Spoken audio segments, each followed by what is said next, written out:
नमस्कार, मैं हूं Rajiv Dhondiyal. Kolkata rape murder case में ममता सरकार को बड़ा झटका लगा है। हाईकोर्ट ने जांच सीबीआई को सौंप दी है, यानी कि अब इस मामले की जांच पश्चिम बंगाल पुलिस नहीं बल्कि सीबीआई करेगी। कोर्ट के आदेश के बाद से सीबीआई ने इस मामले में दोबारा केस दर्ज कर लिया है। आज सुबह 10 बजे कोलकाता पुलिस सीबीआई को केस सौंपेगी, फाइल पूरी सौंपी जाएगी।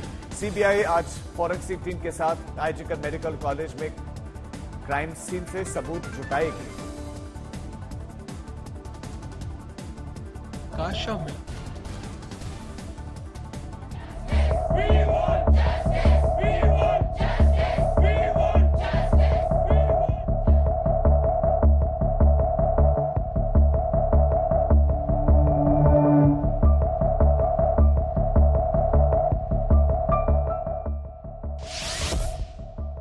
कोलकाता रेप मर्डर केस में सीबीआई को कमान। आज क्राइम सीन से सबूत जुटाएगी सीबीआई।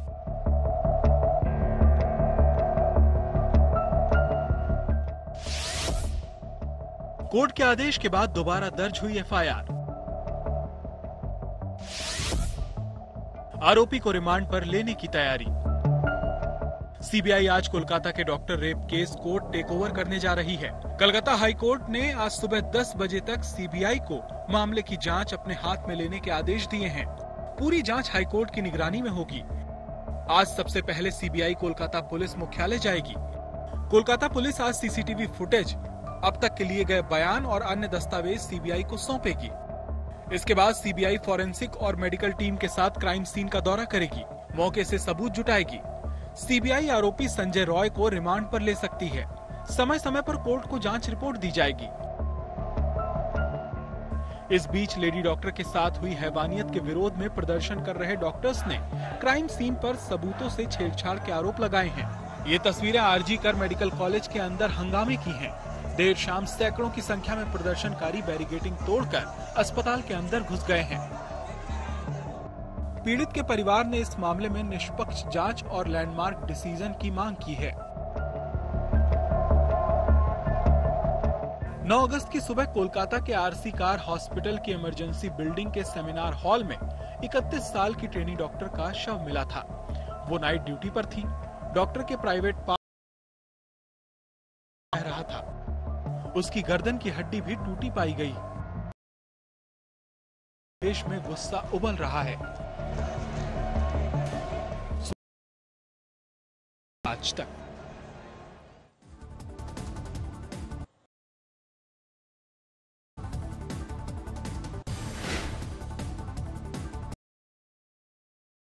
में डॉक्टर से रेप के बाद हत्या के मामले को लेकर देश भर में हड़ताल में शामिल इन रेजिडेंट डॉक्टर्स के 2 संगठनों के अलग अलग बयान। मुलाकात के बाद से जहां एक तरफ फोर्ड ने हड़ताल खत्म करने का ऐलान कर दिया है, तो वहीं दूसरी जारी रखने का ऐलान किया है। फेडरेशन ऑफ रेजिडेंट्स जारी करके कहा है कि स्वास्थ्य मंत्री ने बैठक में पत्र में लिखी सभी मांगों को स्वीकार कर लिया। अनुसार फोर्डा समिति का हिस्सा होगा, जिस पर 15 दिनों के भीतर काम शुरू हो जाएगा, फैसला लिया गया है। वहीं federation of all India medical association ने इस हड़ताल के केंद्र द्वारा हमारी मांगों को नहीं माना गया है। हमारी प्राथमिकता डॉक्टर्स की सुरक्षा, हमारी मांग पूरी नहीं होती हड़ताल जारी रहेगी।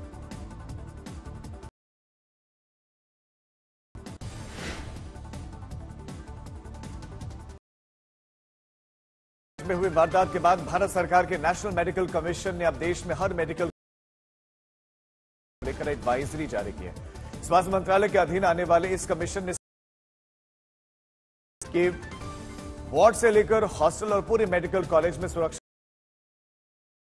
देश के हर मेडिकल कॉलेज में संवेदनशील जगहों पर सीसीटीवी कैमरे लगाए जाएं। हॉस्टल तक जरूरी सुरक्षा गार्ड नियुक्त किए जाएं। पर तुरंत एफआईआर हो और जांच कॉलेज प्रशासन अपने स्तर पर खुद भी करे। नेशनल मेडिकल कमीशन को भेजी जाए।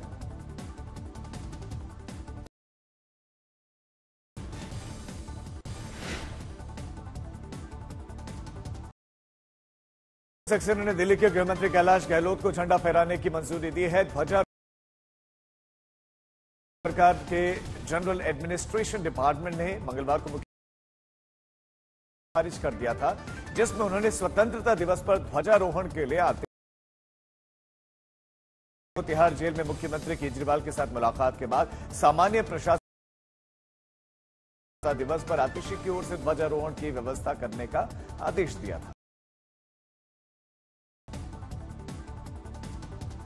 पेरिस ओलंपिक 2024 में फैसला आना भी बाकी है। खेल मामलों की अदालत मंगलवार को इस पर फैसला, अब कोर्ट का फैसला 16 अगस्त को रात लगभग 9:30 बजे आएगा। विनेश फोगाट कि विनेश को सिल्वर मेडल जरूर मिलेगा। घर वापसी पर परिवार विनेश का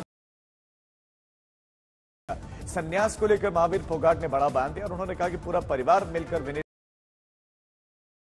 ने फैसला वापस ले लिया तो वो 2028 ओलंपिक की तैयारियां 5-6 वर्जन फैसले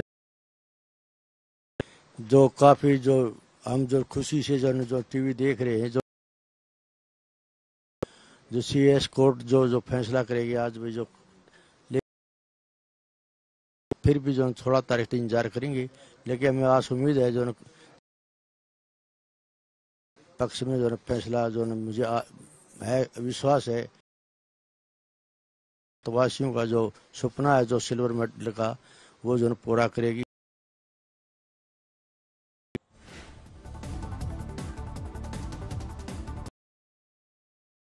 खिलाड़ियों के स्वागत के खास इंतजाम किए गए हैं। एयरपोर्ट से लेकर घर तक जोरदार मुर्म इन खिलाड़ियों से आज शाम को 5:30 बजे हाईटी पर मुलाकात करेंगे। गुरुवार यानी कि 15 अगस्त को ये सभी ओलंपियन लाल किले में आयोजित होने वाले स्वतंत्रता दिवस समारोह में शामिल होंगे। पीएम मोदी से भी मुलाकात का प्लान है। 15 अगस्त को दोपहर 1 बजे खिलाड़ी पीएम आवास में जाएंगे, जहां पर पीएम ओलंपिक में उनके अनुभव जानेंगे।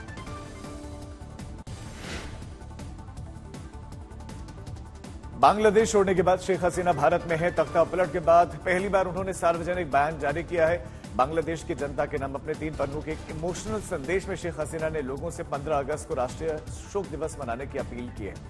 अमेरिका में रह रहे पूर्व प्रधानमंत्री के बेटे साजिद वाजेद ने अपने सोशल मीडिया प्लेटफॉर्म एक्स के हैंडल पर मां का बयान पोस्ट किया। अपने बयान में हसीना ने हिंसा के दौरान बंगबंधु संग्रहालय को जला दिए जाने पर दुख व्यक्त करते हुए कहा कि हमारे पास जो स्मृति, जो प्रेरणा थी, वो जलकर राख हो गई है। हसीना ने बांग्लादेश हिंसा को आतंकी कृत्य करार दिया और इसमें शामिल लोगों की जांच की मांग की। राजस्थान के करौली जिले में भारी बरसात के चलते नदी नाले उफान पर हैं। तमाम रोड पानी के तेज बहाव में बह गए हैं। मावई नाले में बीती रात 3 युवक नाला पार करते समय तेज बहाव में बह गए। नाले का पानी पुलिया के ऊपर से बह रहा है। तीनों ही युवक हाथ पकड़कर मावई नाले को पार करने की कोशिश कर रहे थे, लेकिन पानी का बहाव इतना तेज था कि तीनों बह गए। लगभग 15 घंटों तक चले रेस्क्यू के बाद एक युवक को बचा लिया गया, जबकि बाकी 2 का अब तक पता नहीं चला। सवाई माधोपुर जिले में पिछले 3 दिनों से रुक रुक कर लगातार बारिश का दौर जारी है, जिसके चलते इलाके में बाढ़ की स्थिति पैदा हो गई है। बारिश के चलते चंबल, बनास, गलवा समेत सभी नदी नाले उफान पर हैं। दर्जनों गांव का जिला मुख्यालय से संपर्क टूट गया है। आवाजाही प्रभावित हुई है। चंबल और बनास नदी के किनारे बसे हुए गांव में अलर्ट जारी कर दिया गया है। अलवर में भारी बारिश की वजह से बिगड़ते हालात को देखते हुए वन विभाग ने सरिस्का रिजर्व टाइगर को 1 हफ्ते के लिए बंद कर दिया गया है। बारिश की वजह से सरिस्का गेट से पांडुपोल मंदिर जाने वाले रास्ते की जो पुलिया है वो क्षतिग्रस्त हुई है। ऐसे में सरिस्का गेट से लोगों के प्रवेश पर पूरी तरीके से रोक लगा दी गई है। बारिश के दौरान पहाड़ों से काफी तेज रफ्तार से पानी आता है, जिससे हादसे की आशंका के मद्देनजर ये फैसला लिया गया है।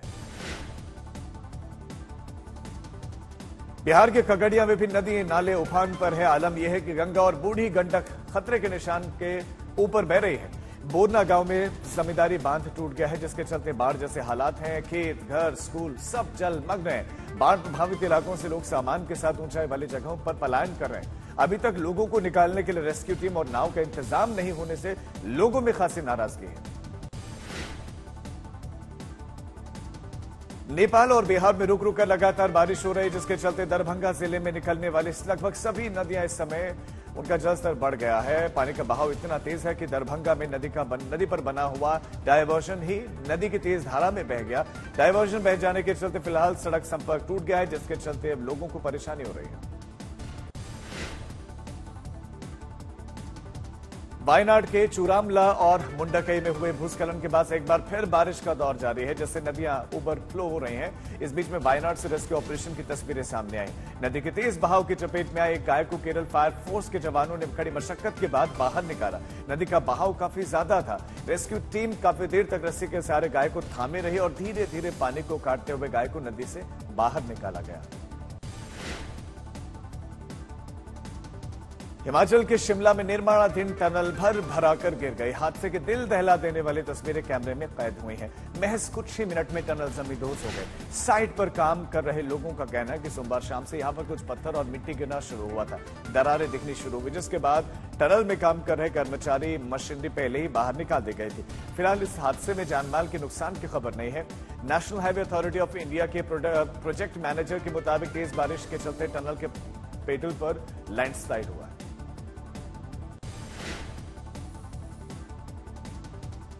राह चलते लोगों को अपनी बातों में फंसाकर उनसे पैसे और जेवरात लूटने वाले 2 लोगों को मुंबई क्राइम ब्रांच ने गिरफ्तार किया है। लूट की एक वारदात का सीसीटीवी वीडियो सामने है, जिसमें बदमाश सड़क चलते एक शख्स को रोकते हैं और उनके पैर छूते हैं, फिर बातों में उनको लगा देते हैं। पकड़े गए आरोपियों पर 31 से भी ज्यादा मामले दर्ज हैं।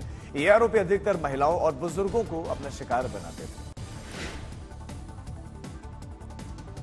महाराष्ट्र के अकोला में एक डंपर ने साइकिल सवार युवती को कुचल डाला। पास लगे सीसीटीवी में घटना कैद हुई है। वीडियो में साइकिल सवार युवती नजर आती है, तभी एक डंपर लेफ्ट टर्न लेता है और युवती को कुचल देता है।